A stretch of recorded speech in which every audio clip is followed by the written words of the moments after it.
Everyone, అందరు ఎలా ఉన్నారు? బాగున్నారా? నేను కూడా బాగున్నానండి. నేను రంగోలీ మధ్యలో పెట్టడానికి పెద్ద దియా కోసం ఒక డెకరేషన్ ఐటెం తయారు చేశాను.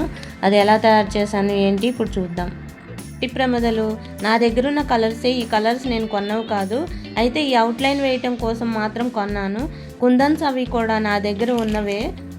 అయితే ఈ ప్రమిదలను అంటించడం కోసం ఈ ఫెవిక్రిల్ అని ఇది దొరుకుతుంది, దీన్ని తీసుకువచ్చాను. ఇప్పుడు ఎలా తయారు చేయాలో చూద్దాము. మనం మట్టి ప్రమిదల్లో దీపాలు పెట్టే ముందు మనం నీళ్ళలో దాన్ని 1 గంట సేపు నానబెట్టాలి. చూసారా, ఇవి నీళ్ళలో వేయగానే ఎలాంటి ఎయిర్ బబుల్స్ వస్తున్నాయో. అందుకని పెయింట్ వేసాక నానబెట్టడానికి ఉండదు కదా, అందుకని నేను ముందే నానబెట్టాను.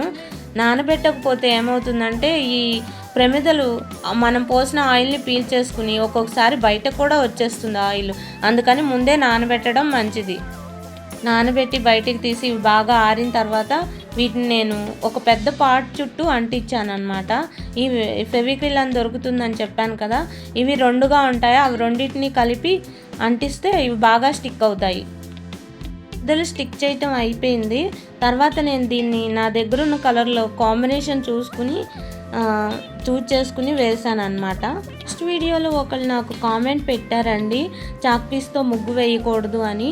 అయితే మనం ప్రతి విషయంలోనూ అప్గ్రేడ్ అవుతున్నాము. అంతకుముందు అయితే మట్టి పొయ్యిలు ఉండేవి, అవి అలికి ముగ్గు పెడితే కానీ వంట చేసేవాళ్ళు కాదు.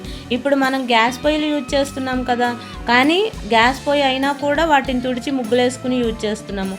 అలాగే ప్రతిదానికి అప్గ్రేడ్ అవుతూ వస్తున్నాము. అలాగే మిక్సీలు లేవు, అంతకుముందు రోట్లో రుబ్బేవాళ్ళు, ఇప్పుడు మనం మిక్సీ యూజ్ చేస్తున్నాం కదా. అలాగే సెల్ ఫోన్లు యూజ్ చేస్తున్నాం కదా. అలాగే ప్రతిదానికి అప్గ్రేడ్ అవుతూ వస్తున్నాము. ఇలాంటివి పట్టించుకుంటూ దేవుడికి దూరంగా ఉండటం కన్నా ముగ్గు వెయ్యాలి అనే కాన్సెప్ట్నే నేను ఎక్కువ నమ్ముతాను. పూర్వకాలంలో ఈ చాక్ పీస్ అనే కాన్సెప్ట్ లేదు కదా, ఇప్పుడు వచ్చింది. అందుకని దాన్ని యూజ్ చేయటంలో తప్పు లేదేమోనని నేను అనుకుంటున్నాను. అలాగే సిటీల్లో నామశుద్ధులు కూడా దొరకవు, ఈ విషయం గుర్తిస్తారని అనుకుంటున్నాను. Light blue and pink combination అయితే బాగుంటుంది అనిపించింది. అందుకని నేను ఆల్టర్నేట్గా, అంటే ఒక ప్రమిదకి పింక్ ఒక ప్రమిదకి బ్లూ అలాగ వేసుకుంటూ వచ్చాను. మనమేం పెద్దగా ఖర్చు పెట్టి పెద్ద డెకరేషన్లు చేయాలని నేను చెప్పనండి. మన దగ్గర ఉన్న వస్తువులతోనే మనం ఎంత అందంగా తీర్చిదిద్దుకోవచ్చు అన్న దాని గురించే నేను ఇంపార్టెన్స్ ఇస్తాను. ఇవన్నీ నా దగ్గర ఉన్న వస్తువులే కాబట్టి నేను ఈ విధంగా డెకరేట్ చేశాను. మీ దగ్గర ఏవి ఉంటే వాటితో మంచిగా డెకరేట్ చేసుకుంటే సరిపోతుంది. అలాగే పింక్ బ్లూ వేయటం అయిపోయిన తర్వాత అవుట్లైన్ గోల్డ్ కలర్ ఇస్తే బాగుంటుంది అనిపించింది. అందుకని నా దగ్గర ఉన్న గోల్డ్ కలర్ పెయింట్ తోటి అవుట్లైన్ వేశాను. అలాగే ఒక పెద్ద పార్ట్ తీసుకుని దాని చుట్టూ ప్రమిదలు అంటించాను కదా, మధ్యలో ఖాళీగా ఉండకుండా ఒక చిన్న ప్రమిద తీసుకుని దాన్ని ఆపోజిట్గా తిప్పి దానిపైన ఇంకో ప్రమిద అంటించాను. దాని చుట్టూ కూడా చిన్న ప్రమిదలు అంటించాను. అవి కూడా పెయింట్ వేయటం అయిపోయిన తర్వాత మధ్యలో దాన్ని సెట్ చేసి దానిపైన ఒక చిన్న ప్రమిదను ఏర్పాటు చేశాము. దీనికి ఆపోజిట్ కలర్ వేస్తే బాగుంటుంది అనిపించింది, అందుకని దీనికి గోల్డ్ కలర్ వేసాను అనమాట. ఈ తర్వాత దీన్ని కుందన్స్తో డెకరేట్ చేశాను. దీనికి మా పాప నాకు బాగా హెల్ప్ చేసింది. తర్వాత ఈ చిన్న ప్రమిదను కూడా కుందన్స్తో డెకరేట్ చేసి మధ్యలో ఒక రంగోలీ వేసాము.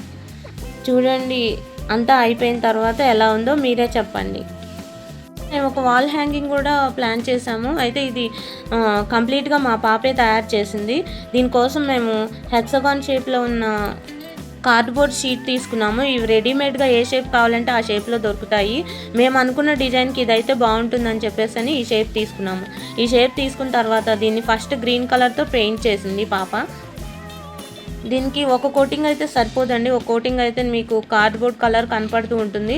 అందుకని ఇది ఆరిన తర్వాత సెకండ్ కోటింగ్ కూడా వేసింది. యాక్చువల్లీ సుబ్లాబ్ వాల్ హ్యాంగింగ్స్ అనేవి రెడీమేడ్గా దొరుకుతూనే ఉంటాయి.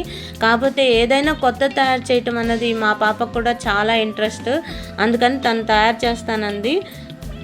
ఇప్పుడు రెండిట్లకి కూడా సెకండ్ కోటింగ్ కూడా వేయటం అయిపోయింది. ఇప్పుడు నెక్స్ట్ ఏం చేయాలో చూద్దాం. ఒక కాటన్ బాక్స్ తీసుకుని మనం తీసుకున్న హెక్సగాన్ షేప్కి తగినట్టుగా ఒక లోటస్ దీని మీద డ్రా చేసి దాన్ని కట్ చేసుకోవాలి. ఫస్ట్ అవుట్లైన్ అంతా కట్ చేసుకున్న తర్వాత ఈ పెటల్స్కి తగ్గట్టుగా మనం వాటి షేప్ చూసి చక్కగా కట్ చేసుకోవాలి. ఇలాగే మనం 2 ఫ్లవర్స్ తయారు చేసుకోవాలి. లోటస్ కట్ చేయటం కంప్లీట్ అయిన తర్వాత దీనికి కంప్లీట్గా పింక్ కలర్ వేసాము. పింక్ కలర్ వేసిన తర్వాత ఇలా అవుట్లైన్ వేసే కోన్స్ లాంటివి దొరుకుతాయి. వీటిని తీసుకొచ్చి లైట్ కలర్ పింక్ అన్నమాట. అది డార్క్ పింక్ కాబట్టి ఇది లైట్ పింక్ తోటి ఈ పెటల్స్కి అవుట్లైన్ ఇచ్చింది.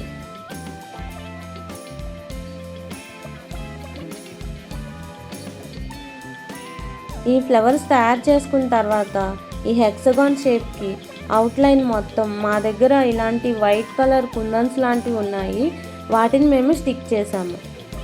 ఫెవికాల్ యూజ్ చేసి అవుట్లైన్ మొత్తం స్టిక్ చేసాము.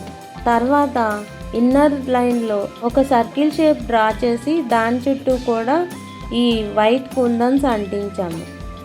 తర్వాత మా పాప ఈ చుట్టూ క్రీపర్ వేస్తే బాగుంటుందని చెప్పి ఈ అవుట్లైన్ రెడ్ కలర్ తీసుకుని దాని చుట్టూ క్రీపర్ వేసి లీవ్స్ లాంటివి వాటికి కూడా కుందన్స్ అంటించింది.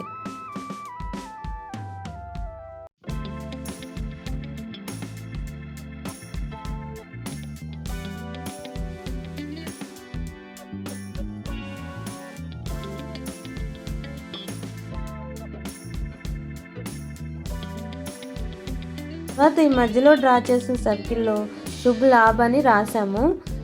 ఈ లోటస్ని కూడా కొద్దిగా డెకరేట్ చేసి ఈ హెక్సగాన్కి అటాచ్ చేసాము. దగ్గర ఈ రెడ్ అండ్ ఎల్లో బాల్స్ లాంటివి ఉన్నాయి. ఎప్పుడో ఒకసారి ఈ శారీకి మ్యాచింగ్ టసల్స్ కుట్టడం కోసం తీసుకువచ్చినవి, వాటిలో మిగిలిపోయినవి అనమాట. ఈ రెండింటి కాంబినేషన్ బాగుంటుందని చెప్పి ఈ రెండు కలిపి హ్యాంగ్ చేయటం కోసమని ఒక కుచ్చులాగా తయారు చేసింది పాప. దీన్ని ఫెవికాల్తో బ్యాక్ సైడ్ స్టిక్ చేసాము. ఈ చివరిన మా దగ్గర ఉన్న ఒక శారీకి సంబంధించిన కుచ్చు లాంటిది ఉంది, వాటిని దీనికి అటాచ్ చేసాము. ఫైనల్ అవుట్పుట్ ఇలా వచ్చిందండి. అనిపించిందో మీకు కామెంట్స్లో చెప్పండి. ఈ వీడియో మీకు నచ్చితే లైక్ చేయండి, సబ్స్క్రైబ్ చేయండి, మీ ఫ్రెండ్స్ అండ్ ఫ్యామిలీ మెంబర్స్కి ఈ వీడియోని షేర్ చేయండి. Thank you.